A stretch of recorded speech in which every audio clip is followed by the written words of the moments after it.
গা ছমছম করা একটা রাস্তা, কুর্গের জঙ্গলের ভিতর দিয়ে যাচ্ছি আমরা কেরলা।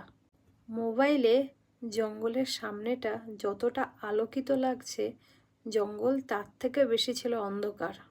সকাল 10টার সময় যখন আমরা এই জঙ্গলের ভিতর দিয়ে যাচ্ছিলাম, পুরোপুরি অন্ধকার ছিল, চারিদিকে তেমন একটা কিছু ভালো করে দেখাই যাচ্ছিল না, যার জন্য আমরা গাড়ি অনেক আস্তে চালাচ্ছিলাম। অনেক জায়গা হোর্ডিংয়ে লেখা ছিল এই রাস্তা দিয়ে সাবধানে যাবে, এই রাস্তায় কিন্তু অনেক সময় চিতা বার হয়।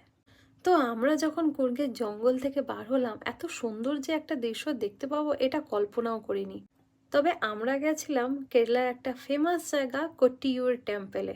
এটা ছিল স্বয়ম্ভু শিবলিঙ্গের মন্দির, যেখানে মা পার্বতী দেহত্যাগ করেছিলেন। এটা ছিল সেই জায়গা। যখন মা পার্বতী দেহত্যাগ করেন, তখন কাল ভৈরব এসে মা পার্বতীর বাবা দক্ষ রাজ ওনার গলা কেটে দেন। পার্বতীজির মা যখন শিবজিকে অনুরোধ করেন দক্ষ রাজকে পুনর্জীবিত করা, তখন শিবজি দক্ষ রাজের মাথার কাছে একটা ছাগলের গলা লাগিয়ে দিয়েছিল। তো এটা ছিল সেই জায়গাটা যেখানে স্বয়ম্ভু শিবলিঙ্গ রয়েছে।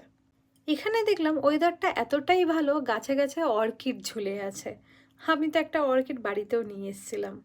এই মন্দিরে নাকি সারা বছর ছেলেরাই পুজো করবে, মেয়েরা কিন্তু পুজো করে না। কিন্তু বছরে একটা মাসই মেয়েদের জন্য খোলা হয়, যেখানে মেয়ে ছেলে সবাই দর্শন করতে পারবে।